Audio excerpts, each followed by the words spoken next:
Halo bosku, kembali lagi di channel Pilar Mas Investor Sekuritas. Touch your heart, touch your profit. Oke bosku, di Monthly Outlook kali ini ternyata isunya masih sama dengan bulan kemarin Erin ya. Iya, ternyata masih Amerika yang shutdown pemerintahannya. Benar. Sampai ini satu Tiongkok yang masih Benar. dalam perang dagang ya Erin ya. Benar. Oke, nah bosku, supaya kita bisa membahas dengan lengkap nih, saya sudah mengundang analis spesial dari Pilar Mas Investor Sekuritas, Arinda nih. Halo, Seperti biasa bosku. lagi-lagi. Lagi-lagi ya penghujung tahun nih, Ja. Gitu. Penghujung tahun nih, makin panas ya setiap penghujung tahun ya. Kali resolusi baru, malah masalah baru. Oke bosku, supaya nggak ketinggalan infonya, jangan kemana-mana, tetap di channel Pilar Mas Investor Sekuritas. Touch your heart, touch your profit.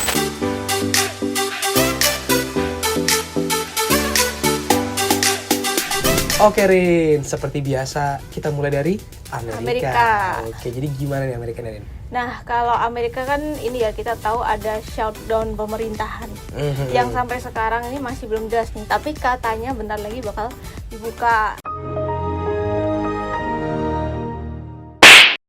Efeknya apa shutdown pemerintahan ini? Jadi rilis data ekonomi itu jadi mundur ya gitu. Jadi beberapa data ekonomi yang harusnya keluar bulan lalu itu malah mundur gitu. Oh gitu. Ini berarti banyak yang gelisah nih ya nungguin. Bener. ya. Oke. Karena nggak jelas juga nih arahnya tuh gimana. Kira-kira inflasi Amerika gimana, terus ketenagakerjaan gimana, kita nggak tahu, buta Iya, gitu. buta ya. Iya. Oke.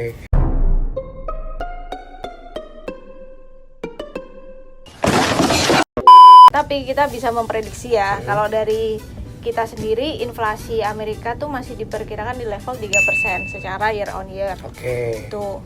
Nah, terus untuk non-farm payroll-nya atau ketenagakerjaan secara gaji ya gitu. Itu tuh untuk bulan September kan belum rilis ya. Iya. Nah, makanya sepertinya di bulan ini bakal rilis gitu. Nah, Oke. untuk di bulan September itu akan mengalami kenaikan. Nah, di bulan Oktobernya itu akan mengalami penurunan lagi. Hancur. Nah, terus untuk unemployment rate atau Tingkat pengangguran. tingkat pengangguran itu untuk bulan September lagi-lagi kan belum rilis ya. Iya. Jadi untuk bulan September tuh diperkirakan tetap di level 4,3%. Oke, sebenarnya masih lumayan tinggi ya. Bener. Tetap. Nah, tapi untuk bulan Oktobernya itu mengalami kenaikan jadi 4,4%. Oh gitu, malah makin parah nganggur deh. Bener. Waduh. Nah, ini jadi pertimbangan juga nih dari The Fed sendiri, karena kan kita tahu target inflasi The Fed kan 2%. Nah, sedangkan sekarang ini kan mendekati 2% ya, meskipun masih 3%. Iya. Nah, tapi ketenagakerjaan dari Amerika sendiri itu masih mengalami pelemahan gitu. Iya. Jadi masih dilema lah Iya. untuk memangkas tingkat suku bunganya. They ask you how you are, you just have to say that you're fine when you're not really fine, but you just can't get into it. Oke, ini berarti ada keraguan ya dari The Fed ya? Bener. Agak takut juga nih. Iya, kalau kemarin kan udah pangkas nih. Mm-mm. Nah, sebenarnya harapannya semua orang ya pasti itu Desember akan dipangkas.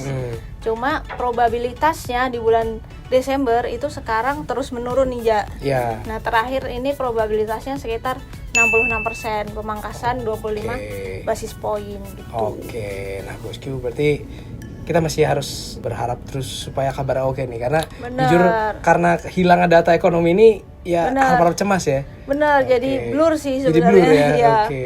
Dan juga nggak jelas nih arahnya kita mau kemana kayak gitu kan. Kiblat perekonomian seluruh dunia ya itu kan masih Amerika. Amerika ya. Oke, kalau dia nggak jelas, ya kita semua ikut kagak jelas. Benar.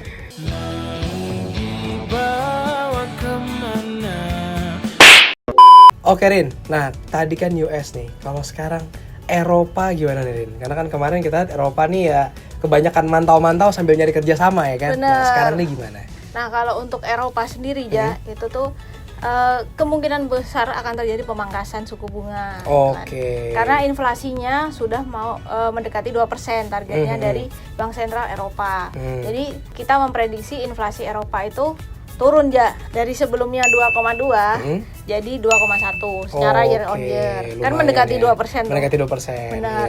Iya. Yes. Nah, tapi pertumbuhan ekonominya itu justru terus mengalami penurunan. Kita memproyeksikan itu GDP untuk kuartal 3 itu mengalami penurunan dari sebelumnya 1,5% jadi 1,3% secara year on year. Oke. Gitu.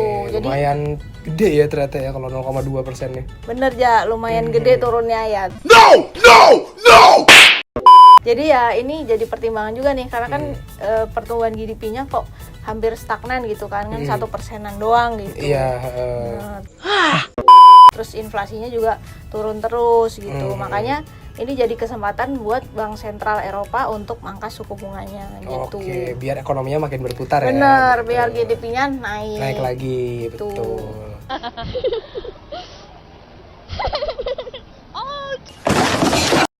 Oke, kita udah tahu ya US dan Eropa kayak gimana keadaannya. Sekarang kita bahas negaranya Mr. Biao, yaitu Tiongkok ya kan. Nah, kalau dari Tiongkok sendiri gimana, Ren?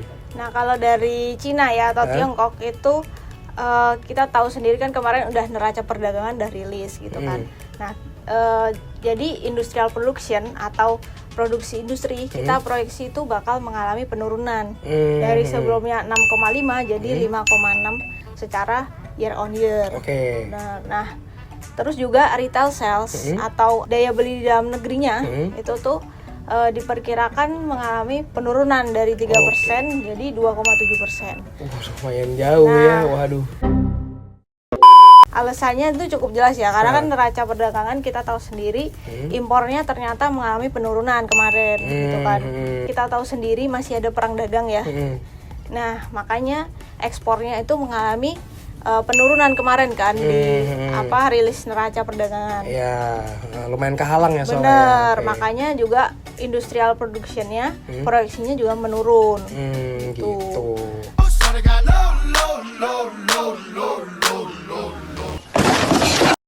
Terus juga indeks PMI nih di akhir bulan nanti juga diproyeksi masih kontraksi nih di bawah 50. Gitu. Waduh, ini ternyata agak lumayan babak belur ya. Bener, China ya. bener. Oke, Tapi ada kabar positif juga aja. Oh gitu, apa ya, tuh? karena kan kemarin inflasinya ternyata berhasil keluar dari deflasi nih.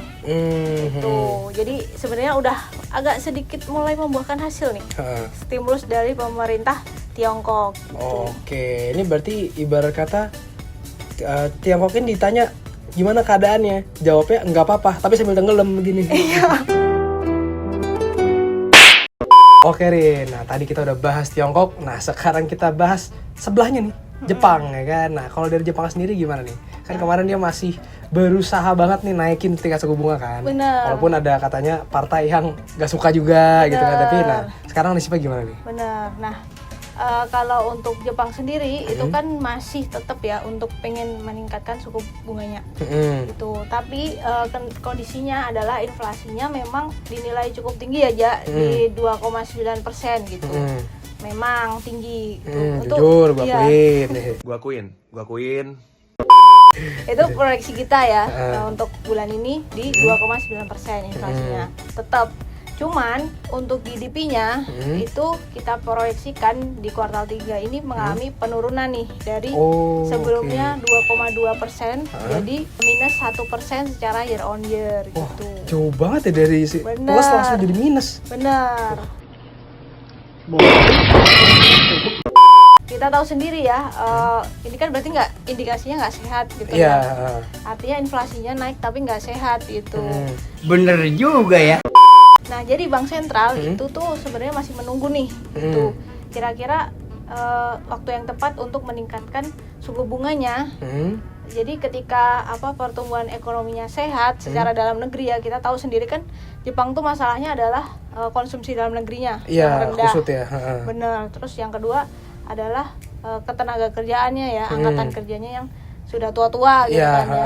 Dan mereka nggak mau punya anak lagi kan, jadinya kusut juga. Bener, itu produktivitasnya juga kan menurun gitu kan. Nah, makanya untuk meningkatkan suku bunganya itu harus menunggu semuanya stabil dulu gitu.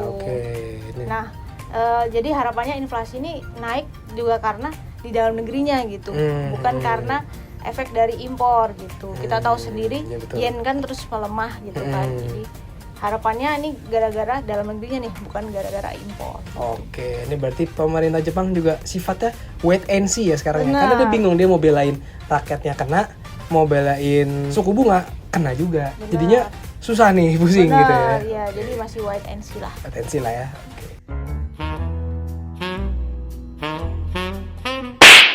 Oke Rin, nah sekarang negara kita sendiri nih Rin. Kita ngomongin orang mulu, kita harus lihat dapur kita sendiri juga Benar, kan. Nah, yes. Indonesia gimana? Nah kalau untuk IHSG ya di bulan November ya, itu diproyeksikan kalau kita lihat dari probabilitasnya ya, selama 10 tahun terakhir itu tuh mengalami penguatan cuma 30%. Oke. Dengan rata-rata return cuma 0,14% gitu. Oke, ini naik tapi dikit banget gitu ya. Bener. Oke. Dan probabilitasnya kecil. Mau ngomong apa juga tetap aja apes. Nah, cuman kalau kita lihat di bulan ini itu kemungkinan IHSG bakal mengalami penguatan ya itu untuk tahun ini ya Tahun gitu. ini ya. Karena kan kita tahu sendiri kemarin kita habis menyentuh all time high kan. Ya, gitu. tembus lagi ya 8.400 ya. Bener. Gokil. Nah, selain itu juga adanya perbaikan perekonomian nih. Dimana kita tahu inflasi kita tuh masih di level 2,86%. Oke, masih Atau- lumayan oke ya. Bener, gitu. masih di targetnya Bank Indonesia ya, yaitu 2 plus minus 1%. Gitu. Oke, siap. Selain itu juga kan kemarin ya indeks PMI ya gitu atau indeks manufaktur ternyata terus mengalami penguatan gitu. Jadi semakin menjauhi level 50. Kan kalau di bawah level 50 itu artinya kontraksi. Iya. Nah, sekarang ini udah di level sekitar 51. Oke, Bener. ini berarti udah mulai ekspansi ya maksudnya. Bener, yes. Asik. Kelas king. Jadi kalau dilihat-lihat kayak gini, kayaknya memang bulan ini tuh cukup bagus sih untuk IHSG. Oh gitu. ya SG, oke. Apalagi pasar semakin diramaikan dengan PJHB. Asik. PJHB B-nya apa? Bukit. Nah, Bukit dan lembah. oke kalau gitu sekarang nih Rin, yang paling tunggu bos kita. Proyeksinya IHSG gimana nih? Benar. Nah, kalau IHSG ya seperti yang udah kita bilang tadi ya, IHSG di bulan ini diproyeksi mengalami penguatan nih. Oke. Gitu. Dengan target support dan resisten di level 8.275 sampai 8.625. Wih, tinggi juga ya ternyata Benar. proyeksinya. Benar. Tapi setinggi-tingginya proyeksi Arinda, masih paling tinggi proyeksinya Pak Purbaya. 32.000. Buset. Oke bosku, jadi itu dia sedikit banyaknya soal bulan November ini.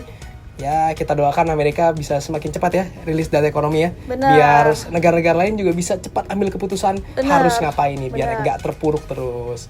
Oke bosku, kita ucapkan terima kasih kepada Arinda nih yang sudah membahas bulan November ini secara detail. Nah kita ucapkan juga terima kasih kepada bosku yang sudah menonton video sampai habis. Jangan lupa like, subscribe, dan tonton terus channel Pilar Mas Investasi Sekuritas. Touch your heart, touch your profit. Pioneer Sekuritas Channel di Indonesia.